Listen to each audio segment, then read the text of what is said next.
Bonjour et bienvenue sur Info 83 pour le magazine du Sporting Club Toulon. Un rendez-vous que nous vous fixons maintenant tous les lundis. L'actualité, bien évidemment, sportive du Sporting Club de Toulon, mais également l'actualité autour du club.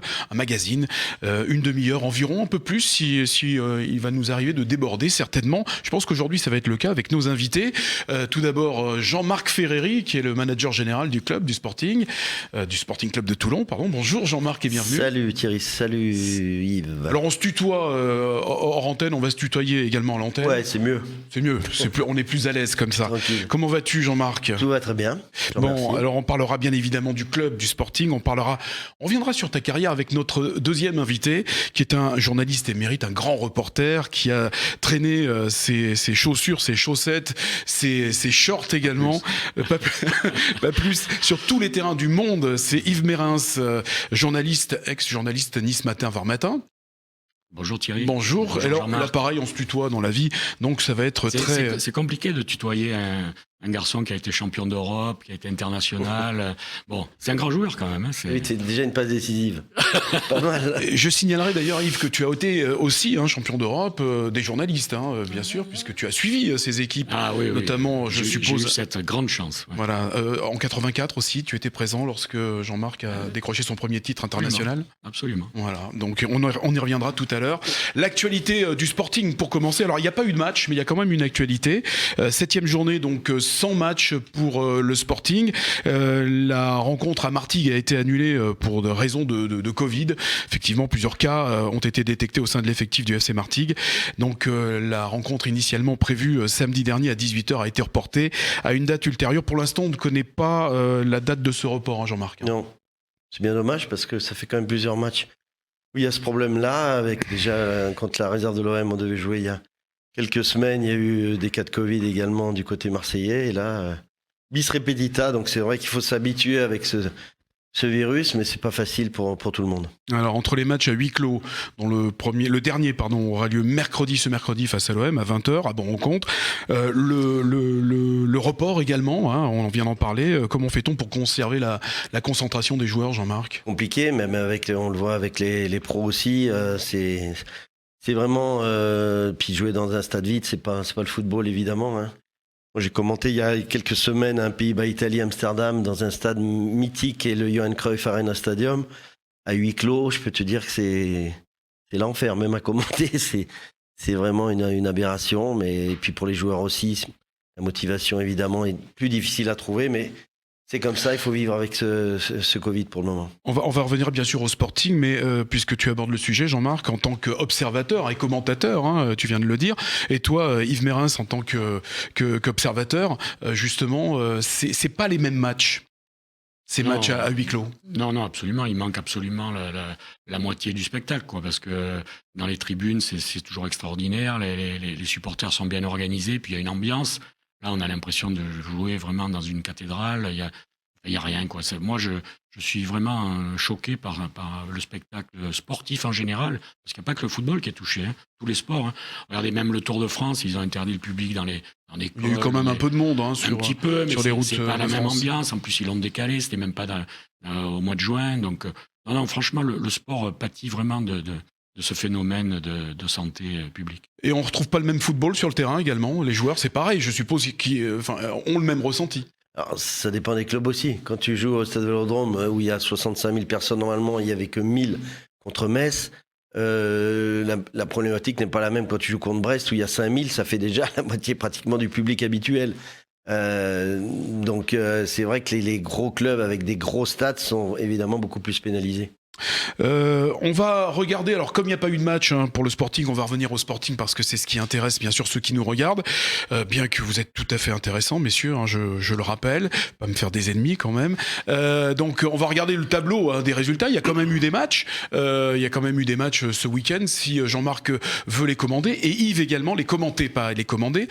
Andrézieux qui s'est imposé donc à l'extérieur face à Jura Sud, c'était vendredi, 3-2. Fréjus qui s'impose à domicile face à Louan Cuiseaux, le carton de Gaulle FC face à Monaco, 6-1.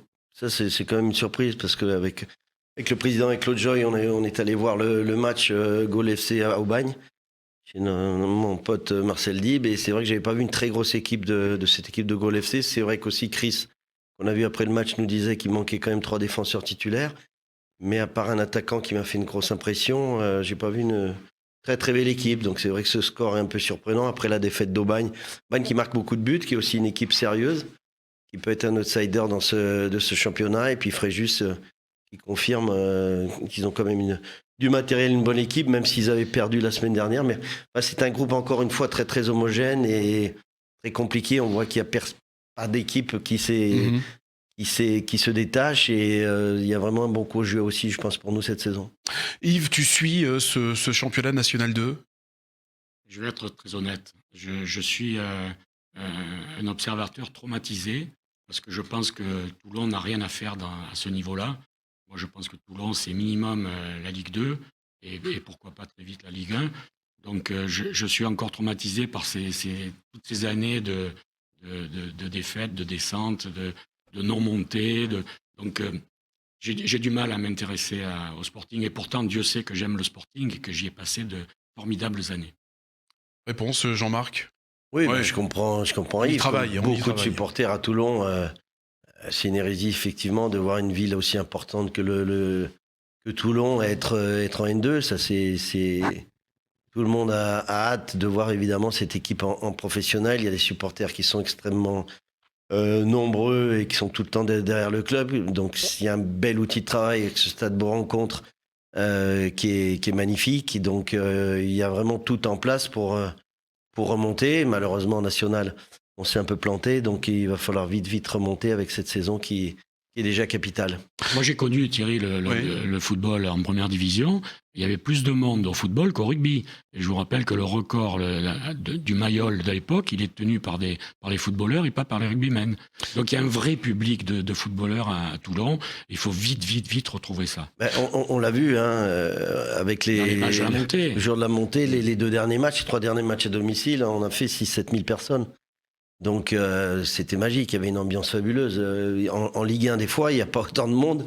Ou en Ligue 2, des fois, il y a 2000 personnes. Donc en N2, il y avait ce public-là. Donc à nous de leur refaire plaisir et puis de refaire, évidemment, de remonter parce que le traumatisme a été important. Jean-Marc, quand tu regardes les clubs le bas de la Ligue 2, le national, tu as des gros villages. Hein.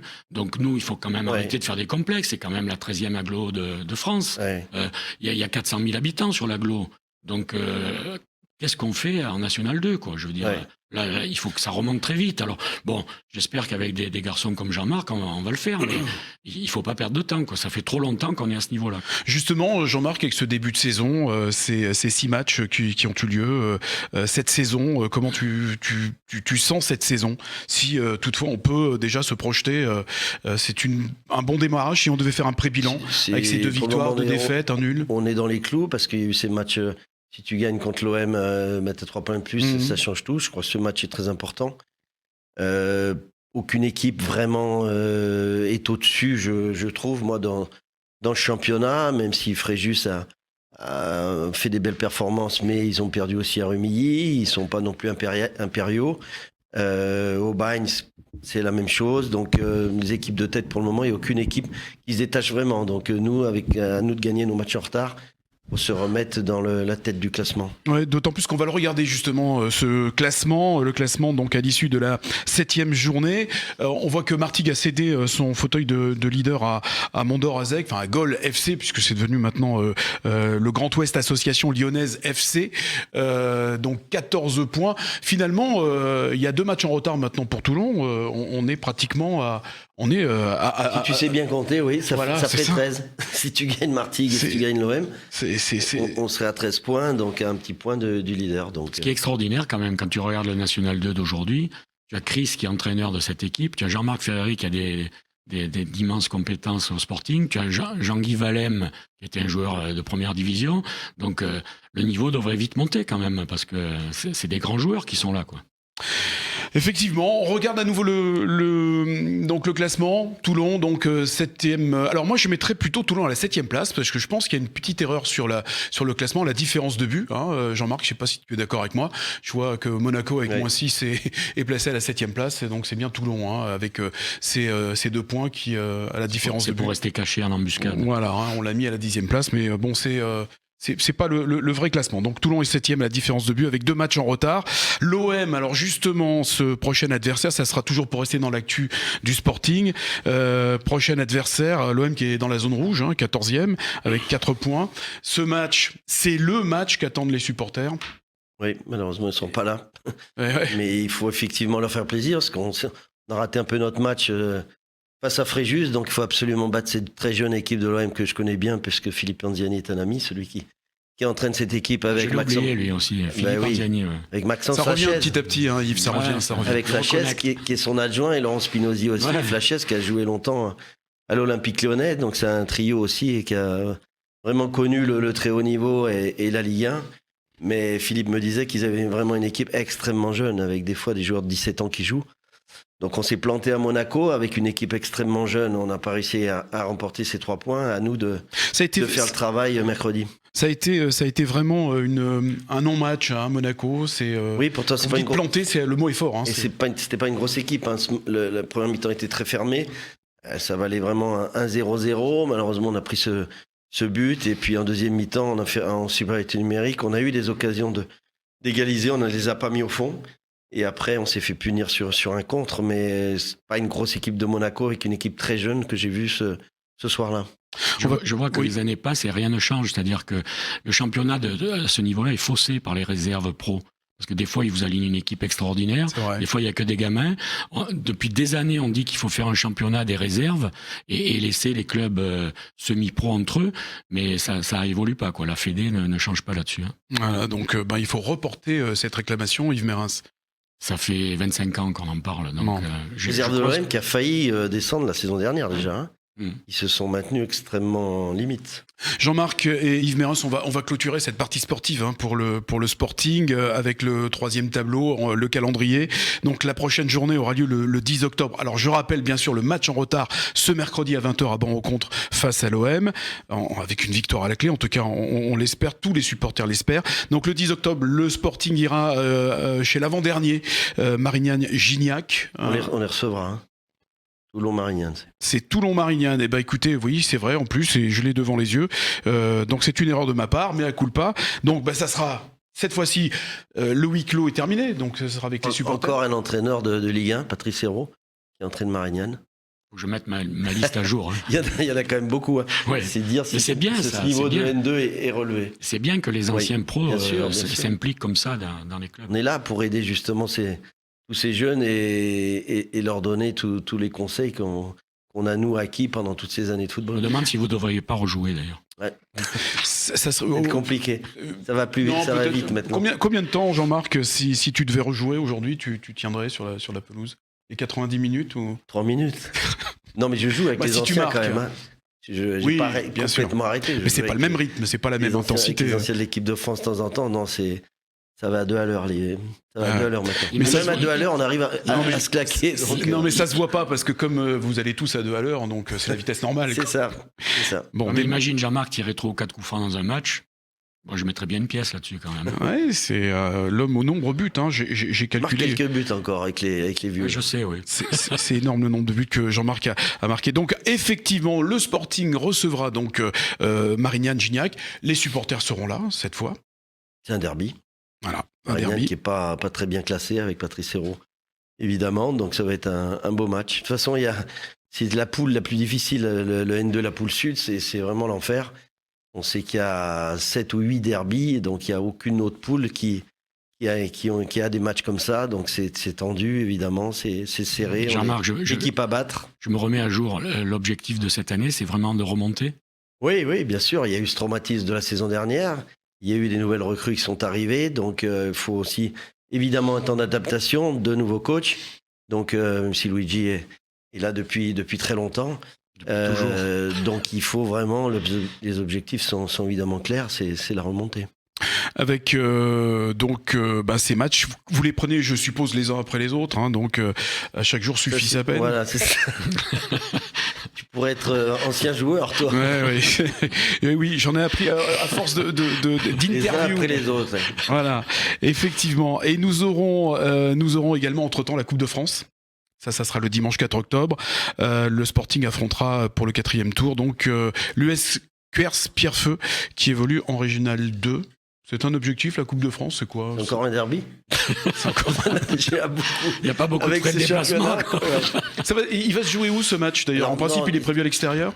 On doit aller à Cuers ou à Pierrefeu, un des deux stades. Un beau déplacement, ça. Hein, oui, c'est un très beau déplacement. On part la veille. Mais il faut pas. Non, il y a une forte attente. Tous les partenaires, notamment, qui sont nombreux, qui nous ont pas quittés d'ailleurs. Il faut vraiment les remercier. Ils ont envie qu'on aille loin dans la Coupe de France. Depuis que je suis au club, depuis 6-7 ans maintenant, on n'arrive pas à aller loin dans cette compétition qui est formidable. Donc, il faut faire plaisir aux supporters. Il y a aussi un effectif à gérer pour les coachs, jouer sur ces deux tableaux-là. Mais je pense qu'on a un effectif quand même riche avec une réserve aussi qui est là derrière pour jouer sur ces deux tableaux. C'est pas une petite compétition, la Coupe de France, en plus que vous l'avez gagnée. C'était, je vous vois maintenant. Donc tu l'as gagnée, oui. Toi avec tes coéquipiers. Oui, avec Bordeaux contre l'OM, ouais. Ouais, et ça reste une belle expérience. C'est fabuleux, oui, d'avoir une Coupe de France sans palmarès, c'est toujours bien. On avait battu en plus l'OM de Bernard Tapie 2-0. Et cette année-là, avec les Girondins de Bordeaux, on avait fait le doublé, Coupe Championnat et demi-finale de Coupe d'Europe. Donc c'était une saison magique pour nous à cette époque de Claude Bèze et des Girondins.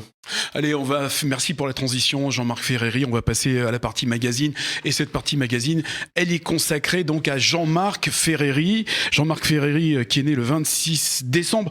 Alors, on a 15 jours d'écart, Jean-Marc, toi et moi, mais ça n'apporte rien au débat. Tu as débuté ta carrière au milieu offensif. Dans le décembre aussi ou janvier? Non, pas du tout. Janvier de l'année suivante. Je t'ai laissé passer avant. Un palmarès exceptionnel pour Jean-Marc Ferreri. Je sais pas, je pense que Yves Mérens va le confirmer, hein, champion d'Europe, alors pas des nations, mais avec donc international, avec l'équipe de France, c'était en 1984, vainqueur de la Coupe d'Europe des clubs champions avec l'Olympique de Marseille en 93, champion de France D1 avec Bordeaux et vainqueur de la Coupe de France toujours avec le même club, champion de France D2 avec Auxerre et avec l'OM également. 37 sélections d'équipe de France, c'est un beau palmarès. Hein. Des records également, il fait partie de l'équipe de France qui dispute 19 matchs sans défaite grâce à Jean-Marc Ferreri. C'est entre mars 89 et février 1992. Avec Platini qui avait pris l'équipe de France à cette époque-là. Tu fais partie de l'équipe de France qui remporte tous les matchs des éliminatoires du championnat de France, de championnat d'Europe de football. C'était en 92 et c'était une première, paraît-il, en Europe. J'adore les stats comme ça. Hein, Yves, c'est ça. Tout à fait. Et puis il remporte avec l'Olympique de Marseille la Ligue des Champions en 93 sans perdre un match. Oui, puis on a été champion de France aussi cette année-là. Et on a été champion. Même s'ils nous ont retiré le titre, on a quand même fini premier devant le PSG. Voilà, on va revenir sur ce palmarès avec Yves et Jean-Marc. Aujourd'hui, donc, manager général, directeur du développement au Sporting Club de Toulon, dans lequel tu as évolué en 96 et 97 en tant que joueur. Avant d'aborder ta carrière, Jean-Marc, ton vrai rôle au sein du Sporting Club de Toulon. J'ai rencontré Claude il y a maintenant 6-7 ans et c'est vrai qu'il m'a demandé un petit peu de venir aider le club dans un premier temps. Et comme c'est vrai que j'ai aussi fini ma carrière au Sporting Club de Toulon où j'avais flambé. On était en Ligue 2 à l'époque. J'étais capitaine de l'équipe et j'ai mis 17 buts.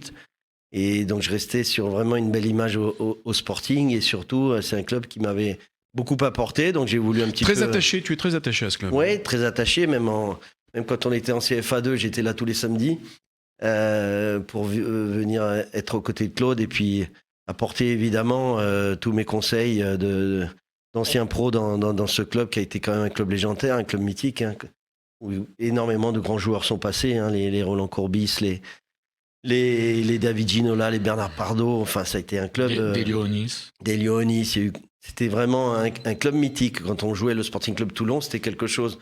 Quand je venais les affronter, moi, avec Auxerre, Bordeaux ou l'OM, c'était vraiment... un match très tendu et très Luigi compliqué. Alfano aussi, hein, bien sûr. Qui a sorti d'ailleurs un livre. On en parlera lundi prochain dans cette émission et on viendra effectivement sur l'aura de Toulon à cette époque-là d'ailleurs. Oui, c'était pouvait pas souvent gagner d'ailleurs parce qu'il y avait quelques bouchers dans cette équipe. Et notamment, j'en ai fait la meilleure expérience avec Bernard Boissier à une époque, justement, le Toulon-Auxerre, qui est évidemment ancré dans ma mémoire, qu'on me ressort souvent, où le Sporting jouait la Coupe d'Europe et nous, la GIA aussi, on jouait la Coupe d'Europe. C'était le 3e contre le 4e. Maillol évidemment rempli et j'avais pris un carton rouge, j'avais poussé l'arbitre de touche et j'avais pris un petit tacle de Boissier et il n'y avait pas eu pénalty, il y avait eu corner. Si c'est le même tacle aujourd'hui, je crois qu'il aurait pris 12 matchs. On est parti dans les souvenirs tout de suite avec Jean-Marc, on va y revenir avec Yves Mérins également. On finit sur ton rôle, le recrutement aussi, ça fait partie de ta mission. Oui, au Sporting. le recrutement évidemment, j'ai beaucoup de contacts avec d'anciens évidemment tous les entraîneurs tous les entraîneurs de Ligue 1 sont mes copains, voire des amis, donc évidemment ça aide beaucoup. J'ai pas besoin de passer par un intermédiaire pour appeler des Claude Puel, des Christophe Glatier ou bien d'autres ou des Arcarian par exemple. Et c'est tous des entraîneurs de ma génération en Ligue 2 aussi, donc évidemment je leur demande souvent de nous prêter des joueurs comme la saison dernière d'ailleurs avec Ryan Philippe, le Dijonais, qui nous a fait beaucoup de bien, qui a été prêté et qui nous a quand même beaucoup apporté. Malheureusement, on n'a pas pu le garder, mais évidemment, les prêts, c'est un peu plus difficile parce qu'on est descendu en N2. Si on était resté en national, ça aurait été beaucoup plus facile. J'ai beaucoup de contacts avec Francis Graille aussi, avec la JOCR évidemment, les clubs où Alain Roche à Bordeaux, les clubs où j'ai joué. Alors justement, la JOCR, c'est dans ce club que tu as débuté, qu'on t'a connu, parce que tu n'as pas débuté à la JOCR à proprement parler. Je crois que c'était un village qui s'appelait, je ne sais pas si c'est un village d'ailleurs, je ne connais pas. Oui, sous Charlieu. C'est là-bas que tu as fait tes armes et que Giroud t'a repéré. Oui, à côté de Roanne. D'ailleurs, il y a eu le décès malheureusement de Pierre Troisgros. Oui. Évidemment, la figure emblématique de ouais. Roanne. C'est vrai que j'avais 14 ans et Giroud est venu me chercher. J'étais en Ligue du Lyonnais, j'étais surclassé à l'époque, dans mon petit village, effectivement. Et Giroud, c'était pas le Giroud d'aujourd'hui, c'était pas l'Auxerre d'aujourd'hui, puisqu'ils étaient en 2e division. Et il n'y avait pas de centre de formation. Il a dit à mes parents, je vais le prendre chez moi et j'en ferai un international. Et ce qui s'est passé, parce que j'ai été le premier international que Giroud ait formé avant Basile Boli et Cantona. Voilà pourquoi on dit que Jean-Marc est le fils de Giroud. C'est ça, voilà. Effectivement. Oui, et puis il a eu plusieurs fils apparemment. Il y a eu 2 fils, on dit toujours. Basile, quand je croise Basile d'ailleurs, le fils noir et le fils blanc. Tu l'as connu à cette époque à Auxerre, Yves, tout à fait. Jean-Marc. Tout à fait. Non, Jean-Marc, c'était déjà à Auxerre, en 2e division, c'était déjà un phénomène. C'est-à-dire qu'il a eu la malchance de tomber dans la génération un peu sacrifiée, avec Daniel Bravo, avec d'autres joueurs. Bercruis, José Touré. Voilà. Mais il a eu cette malchance-là. Mais sinon, il fait une carrière fantastique. Vous auriez pu en lire encore des lignes et des lignes. Oh non, parce que je suis devenu assez feignant avec l'âge. Donc, et moi, je retiendrai, au-delà de cette carrière qui est phénoménale, je retiendrai 3 souvenirs sur Jean-Marc qui sont jamais dans les palmarès. Un, il a le courage de signer à Bordeaux, le Bordeaux de Giresse. Or, quand on est Ferreri, ça peut faire double emploi. C'était le plus gros transfert à l'époque, oui. C'est oui, ça. Mais il faut se mouiller pour aller. La plus belle équipe, c'était Girondins de Bordeaux, avec que des internationaux, les Lacombe, les René Girard. C'était quoi ton état d'esprit à l'époque, justement, puisque Yves le souligne, il fallait être culotté. J'avais le Racing, j'aurais pu aller au Racing avec Jean-Luc Lagardère, mais le Racing, il y avait Lidbarski, il y avait Luis Fernandez, dont on avait beaucoup parlé sur ce transfert-là. Et j'ai choisi les Girondins pour évidemment la stabilité de ce club, tous les internationaux qu'il y avait. Et puis j'ai fait le choix sportif de choisir évidemment Aimé Jacquet, qui a été un très très grand entraîneur pour moi. Tu voulais rester dans une région de vin aussi, je crois. Ouais, aussi. À l'époque, j'en buvais pas. Mais c'est vrai que... Bon, attends, je finis mon truc. Oui. Après, le deuxième souvenir que j'ai de Jean-Marc, c'est que il est à l'OM et il reste à l'OM quand l'OM descend. Alors qu'il y a eu un exode fabuleux. Donc là, c'est un vrai courage parce qu'il les fait remonter. Et puis, c'est un des rares pros qui finit sa carrière à Toulon pour donner un coup de main à un club et une région qu'il a bien aimé. Donc, il n'y a pas beaucoup de pros qui viennent prendre des risques en 2e division. Et comme il l'a dit tout à l'heure, il fait une saison extraordinaire à 17 buts. Et il n'y a pas que les 17 buts, il tient le club sur ses épaules pendant toute cette année-là. Un joueur généreux, grand homme généreux. Grand coup de chapeau et ces 3 lignes qui n'apparaissent jamais dans les palmarès. C'est vrai, bien vu Yves, mais peut-être le plus gros risque, entre guillemets, c'était de venir au Sporting Club Toulon, qui montait en Ligue 2. Luigi Alfano m'avait confié le brassard de capitaine avec Jean-Louis Béringuet à l'époque. Et c'est vrai qu'à 34 ans et demi, j'étais plus près évidemment de la fin de carrière. Puis je me suis relancé, je me suis éclaté à Mayol. J'ai une saison fabuleuse avec des coéquipiers aussi qui étaient au top. Et je me suis vraiment éclaté. Saint-Etienne, à cette époque-là, rappelle-toi les images. D'ailleurs, on avait gagné 1-0 sur pénalty à Mayol. Ils étaient en deuxième division. Oui, non, c'était... Et ton plus beau souvenir, c'était le plus beau. Alors je pense plus beau challenge que j'ai. Plus beau challenge ou plus beau souvenir, c'est dommage de le mettre au singulier parce que je pense que tu dois avoir une multitude de beaux souvenirs et de challenges également qui se sont déroulés au fil de ta carrière, qui sont présentés au fil de ta carrière. Souvent là, il y a un reportage sur Diego Maradona et la fois je vois ce reportage et puis beaucoup de gens me disent j'ai eu l'honneur et le privilège de jouer 3 fois contre Diego Maradona. Avec le France-Argentine avant la Coupe du Monde au Mexique où on gagne 2-0. J'ai encore l'article qu'on m'a sorti il y a pas très longtemps. Aujourd'hui, avec les réseaux sociaux, il y a beaucoup de choses qui sortent. C'est facile d'avoir évidemment de raviver tous ces souvenirs merveilleux. Et il y avait marqué Ferreri avait été très, très bon et Maradona, c'est vrai, ce jour-là était en dessous, mais quelques mois après, ils sont champions du monde. C'est dommage, la deuxième partie, on aurait pu s'en passer. Ferreri a été très très bon, ça suffisait, non ? Ouais, mais non, parce que c'était... Non, c'était vrai, c'était une réalité. Maradona, c'était quelque chose. Et le Bordeaux-Naples de l'époque, en Coupe de l'UEFA, où Naples est champion d'Europe avec Bagni, avec Ferrara, tout ça, et 2 fois on joue contre Maradona, on perd 1-0 à Bordeaux, et on fait 0-0 à São Paulo, et... Ça reste gravé aussi dans la... Tu sais, Jean-Marc, on a vu pendant la pandémie, on a vu un paquet de matchs de l'époque. Oui. Et à chaque fois... Ça a été l'occasion de réviser ces classiques. Donc, c'est bien de réexister comme ça. Notamment le France-Brésil avec les pénaltys et le pénalty vainqueur de Luis Fernandez. Ouais. Quand on se retrouve face à Maradona comme ça, comment on se prépare ? Dans quel état d'esprit on est sur le terrain ? Est-ce qu'on oublie ? On voit juste un joueur ou il y a quand même une pression ? C'était dantesque, c'est quand même mythique. Quand tu le vois arriver dans le tunnel, en plus il est arrivé le dernier, tous les joueurs de Naples, qui étaient tous des internationaux, avec Carnavale qui était là, le Brésilien, mais sinon c'était beaucoup d'internationaux italiens. Ils l'ont applaudi carrément, il s'est mis... on allait rentrer 2 minutes après au Parc Lescure, sur le terrain, et ils se sont mis à l'applaudir et à chanter Diego, Diego, Diego. Nous on était motivés évidemment comme jamais, le stade plein. Mais ça reste évidemment une image qui est ancrée en moi. Il est surtout content de jouer attaquant quand il joue contre Maradona. Parce que comme ça, il a pas trop dans sa zone. Quoi. Oui, on avait raté notre début de match. On était vite mené 1-0 alors qu'on voulait battre cette équipe du Napoli. C'est un très beau souvenir, l'équipe de France. Il y avait le carré magique, Luis Fernandez, Tigana, Giresse et Platini. Mais ça reste quand même un beau souvenir pour toi. Oui, je raconte souvent aussi cette anecdote. J'ai eu un petit peu le malheur, entre guillemets. J'avais joué ce match amical, j'étais tout jeune, à Rotterdam. On avait gagné 2-1 et j'ai fait un très très gros match. Et le lendemain, la presse m'est tombée dessus, entre guillemets, en disant ça y est, on a trouvé le successeur de Platini, l'héritier. Ça met la pression, ça, non ? Mais ça m'a fait beaucoup de mal, alors que j'avais strictement rien demandé. Mais les journalistes ont fait tout de suite le parallèle. Fils d'immigrés italiens... numéro 10 comme Platini, le petit club au départ Auxerre, Platine, Platoche, c'était Nancy, et ça a été le successeur, l'héritier.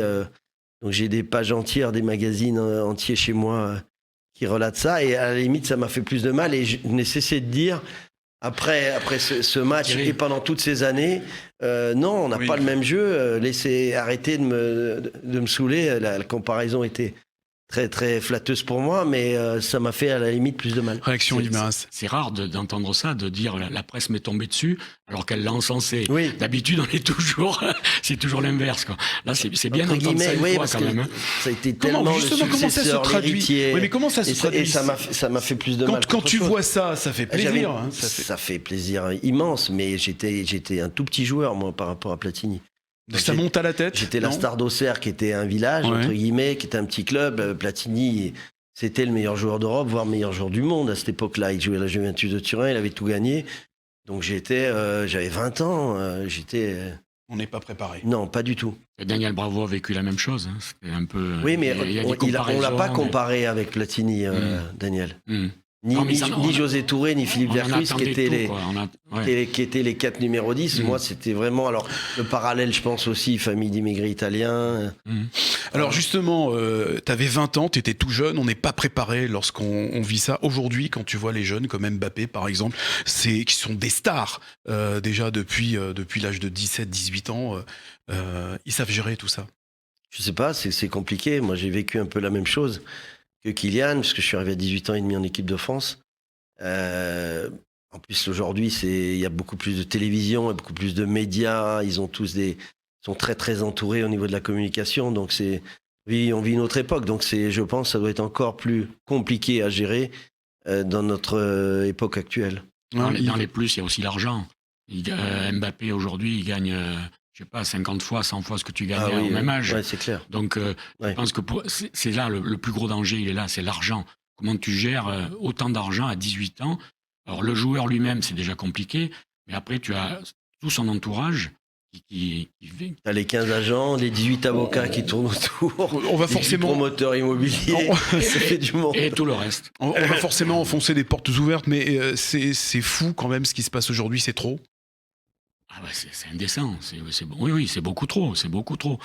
Bon, j'irai pas jusqu'à dire en plus, si on compare le niveau, pour un Mbappé, il y en a beaucoup qui ont 18 ans qui gagnent déjà 300 000 €, alors qu'il y avait beaucoup plus de bons joueurs à l'époque de Jean-Marc que maintenant, quand même. Si on parle football pur, hein, effectivement. Football, oui, mais on parle de footballeurs, là.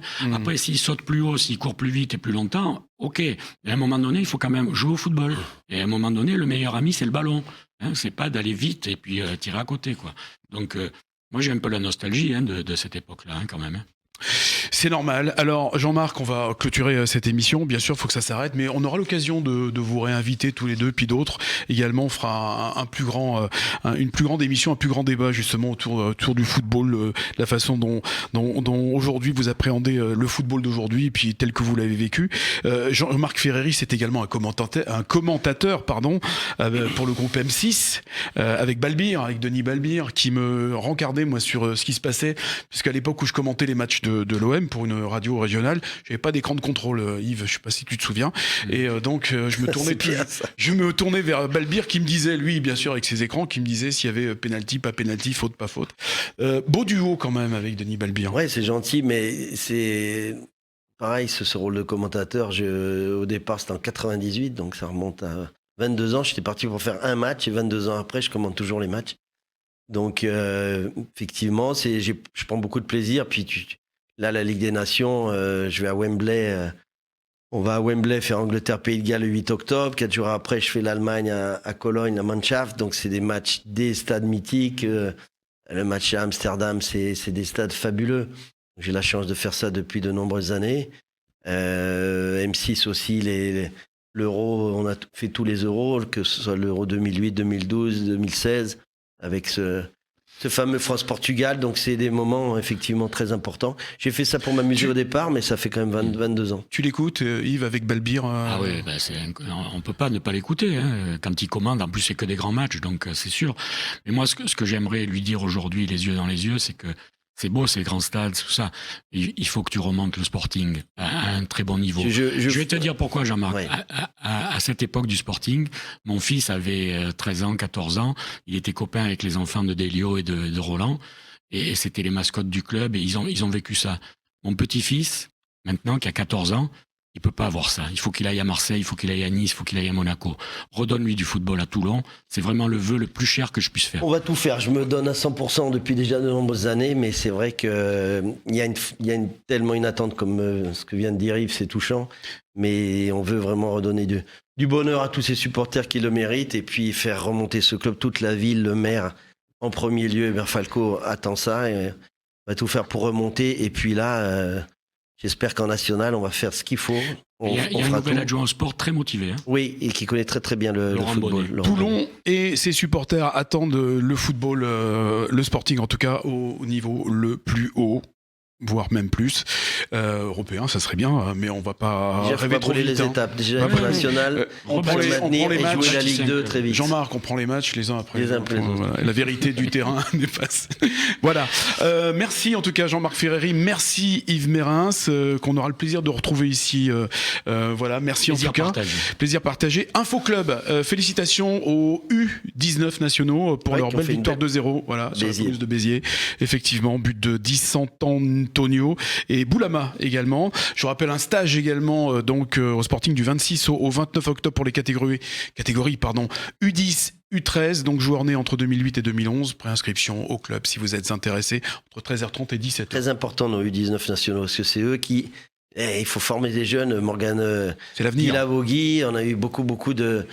Jordan Amavi qui a été formé au Sporting, donc on a besoin de cette formation-là, d'être très performant sur les jeunes, pour qu'ils nous aident après à être en équipe première. Voilà, soutenez le Sporting, ça sera donc le 10 octobre à Ban-au-Comte face à Marignane. Soutenez le Sporting mercredi également face à l'OM, et ça sera à huis clos. Donc c'est les prochains rendez-vous. Nous on se retrouve lundi prochain et on aura comme invité Luigi Alfano. Luigi, avec son livre dont on parlera, livre sur le Sporting et Luigi Alfano qui s'appelle Depuis 40 ans. Luigi Alfano, Toulon Foot et Castagne sont inséparables, tout un programme. Merci de nous avoir suivis. À très bientôt, merci messieurs, à très bientôt sur Info 83.